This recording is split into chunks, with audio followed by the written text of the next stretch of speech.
Transport Canada is freezing rebate payments for Tesla until each claim is individually investigated.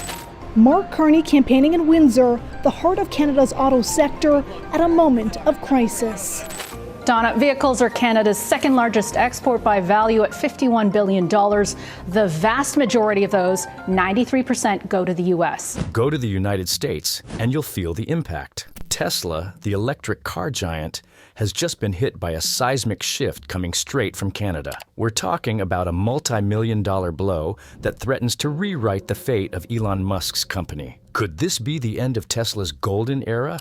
The brand that led the electric vehicle revolution is now facing a storm no one saw coming. It all started with a bombshell decision from the Canadian government, a move that rattled markets and placed Tesla at the center of a diplomatic crisis of historic proportions. On one side, the aggressive new tariffs from U.S. President Donald Trump.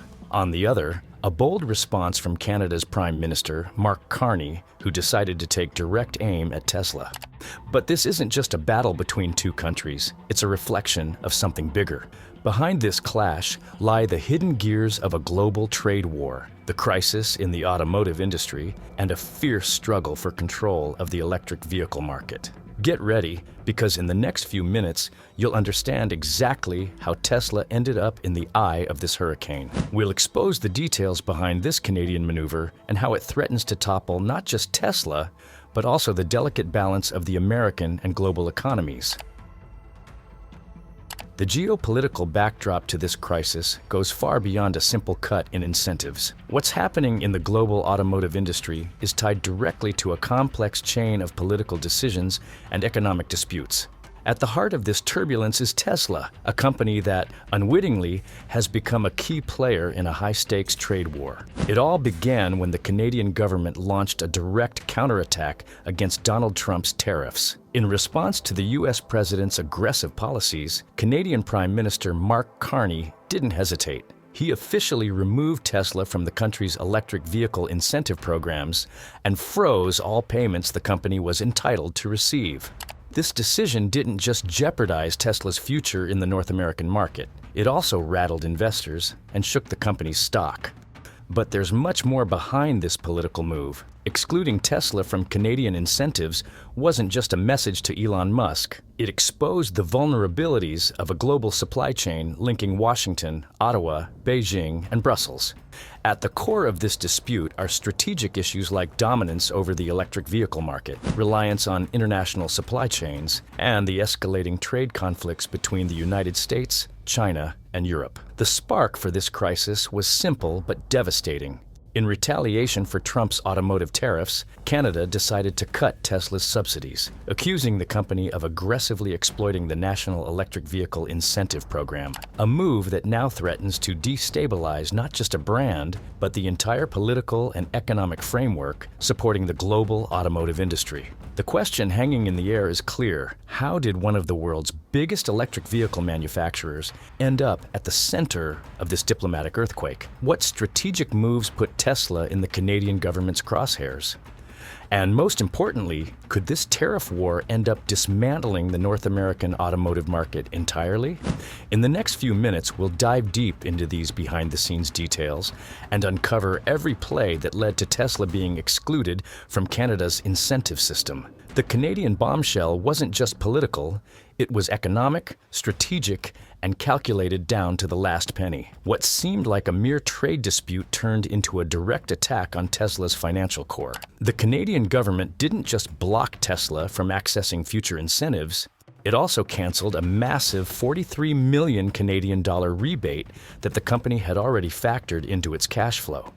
The message was loud and clear. Canada was willing to pay a steep price to send a strong signal to both Elon Musk and Donald Trump. The escalation of this crisis became even more evident when Prime Minister Mark Carney, in an official statement, called Trump's automotive tariffs a direct attack on Canada's economy. On the morning of Thursday, March 27th, he posted, "President Trump announced 25% tariffs against our automotive industry, and that is a direct attack." To be clear, a direct attack. Shortly after, he called an emergency cabinet meeting and made it clear that Canada wouldn't back down. But the tipping point was Tesla's own behavior. Just days before this decision, the company had made a massive request to the Canadian government. 43.1 million Canadian dollars in subsidies, right as the Zero Emission Vehicle Incentive Program, iZEV, was already on the brink of budgetary collapse. On top of that, strange numbers started raising eyebrows.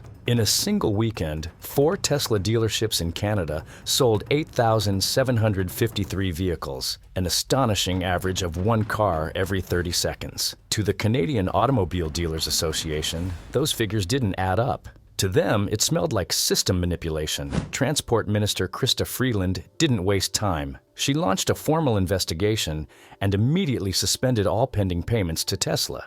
The crisis had reached a new level, now with government probes, accusations of incentive abuse, and mounting tension between the two countries. Behind this maneuver was a legitimate concern. Tesla had been using aggressive tactics to maximize benefits from the Canadian program. In just the past few months, the company's subsidy requests had skyrocketed from 300 to 5,800, a growth rate far beyond anything the Canadian government deemed acceptable. This wasn't the first time Tesla bent the rules to get ahead. Back in 2019, when the iZEV program began, there was a price cap of 45,000 Canadian dollars for a vehicle to qualify for incentives. The Tesla Model 3 SR Plus, sold at the time for $52,000, didn't qualify. But Elon Musk's solution was, at the very least, controversial. Tesla created a fictitious entry-level model, priced at $44,999 with a bare minimum range of just 93 miles, purely to fit the rules. That strategy allowed Tesla to rake in millions of dollars in incentives funded by Canadian taxpayers.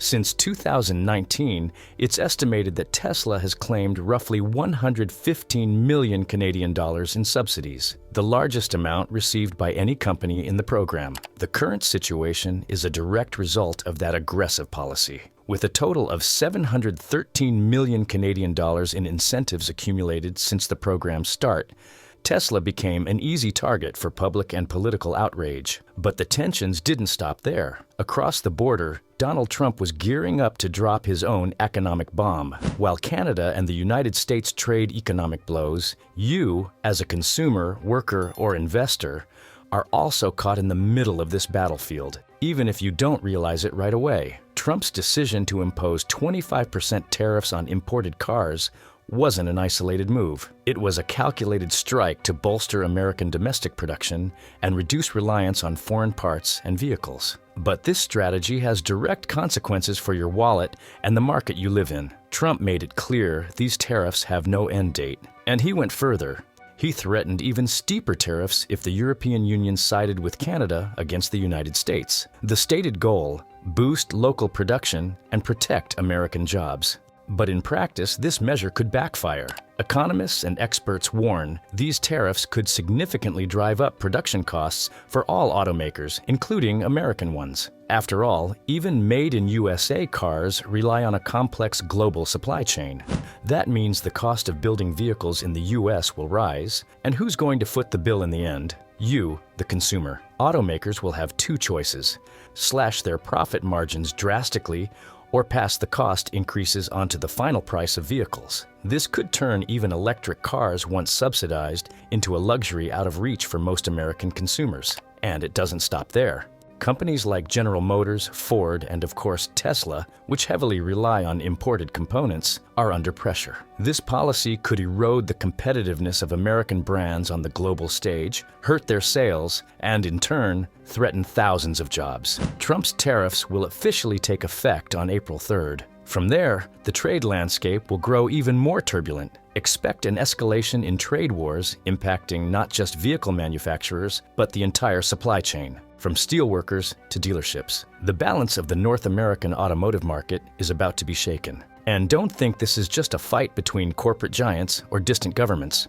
This trade war directly affects the price you pay for a new car, the value of the stocks you own, and the stability of your job if you work in any sector tied to the automotive industry. Now that you understand the real impact of this dispute, it's time to look at how it's directly affected Tesla over the past few months. The turbulence sparked by Canada's decision hit Tesla's performance hard. And the numbers don't lie. Since being officially excluded from Canada's electric vehicle incentive programs, the American giant has faced a barrage of blows in the financial markets. Right after the announcement, Tesla's stock plummeted 5.6%, dropping to $272.06 and breaking critical technical levels. Though on March 25th, 2025, the company saw a 12% surge in its stock price, the biggest recent gain. The overall picture remains troubling. Even after that brief recovery, shares are still trading 44% below their all-time high from December. But the pressure isn't just coming from Canada. Tesla's sales are also tanking in Europe. In the first 2 months of 2025, sales on the continent plunged 47.1%, with just 11,743 vehicles registered. The company's market share fell from 2.5% to 1.4%, and it's not hard to see why. Elon Musk has become, in recent years, a polarizing figure. His explosive statements and public support for far-right parties in Europe, like Germany's AfD, have sparked a wave of backlash that's hit Tesla's image on the continent hard. To make matters worse, Chinese electric vehicle makers like BYD, XPeng, and NIO are filling the gap Tesla left behind, offering low-cost, high-tech models. On top of that, the European Union is imposing new carbon emission standards and considering additional tariffs on imports from China, making the environment even tougher for Tesla. Meanwhile, in the United States, the market is also showing clear signs of fatigue. In 2024, Tesla's sales dropped significantly, even if global figures stayed flat overall. In January alone, new vehicle registrations for the brand fell 11% on American soil. Iconic models like the Model 3, Model X, and Model S took steep hits. The Model 3 sold 17.4% less, the Model X plummeted 19.8%, and the Model S saw a staggering 31.2% drop. The lone exceptions were the Model Y, which held steady, and the Cybertruck, which helped prop up global numbers. Even so, the outlook is concerning. In 2024, Tesla delivered 1.79 million vehicles worldwide, nearly identical to 2023, but not enough to offset losses in key markets like the US and Europe. Amid this perfect storm, investors and analysts are asking, is this the end of Tesla's dominance, or perhaps a disguised opportunity? The dips in Tesla's stock price reflect market fears, but for some investors, these numbers signal a rare buying window, betting that the company's leadership in the global electric vehicle market and its investments in autonomous tech still hold long-term value. Yet no one can ignore the risks. Elon Musk's provocative style, his political meddling, and his aggressive pricing strategy put Tesla on shaky ground. Plus, the relentless rise of Chinese EV makers is eating away at its market share in both North America and Europe. Tesla's future now hinges on its ability to navigate an increasingly hostile economic and political landscape. It'll have to contend with tariffs, regulations, and competition, not to mention its own public image and investor confidence. World leaders are already reacting. Brazilian President Luiz Inácio Lula da Silva said, "I have serious concerns about the behavior of the American government. Free trade is suffering, and multilateralism is weakening. Global trade will be negatively affected." European Commission President Ursula von der Leyen also lamented the U.S. decision and vowed to protect European businesses and consumers. In Germany, VDA President Hildegard Müller warned that the tariffs will strain the entire global supply chain and hurt consumers in North America. In Canada, the response was even sharper. The cut to Tesla's incentives sparked a wave of public protests. In Ontario, over 80 Tesla vehicles had their tires slashed and bodies scratched. In Montreal, protesters vandalized a dealership and blocked its entrance, sending a clear message against Elon Musk's political stance and the company's alignment with Trump. This isn't just a financial or trade issue. It's a crisis that mirrors the political, economic, and social tensions of our time. and it could shape the future of the global automotive industry. What's next for Tesla? The company could sue over Canada's decision, claiming a breach of international trade rules. But for now, all signs point to the Canadian government holding firm. Tesla will need to rethink its strategy from the ground up. It could try renegotiating its trade relationships in North America, speed up expansion in Asia, or lean on new models and aggressive pricing to win back the market. Every move from here on out will have massive consequences, not just for Tesla, but for the balance of global trade wars and the future of electric vehicles. Now we want to hear from you. Can Elon Musk and Tesla weather this storm, or are we witnessing the end of an era? Drop your thoughts in the comments. And thanks for tuning in to another deep dive here at Axis of Ideas.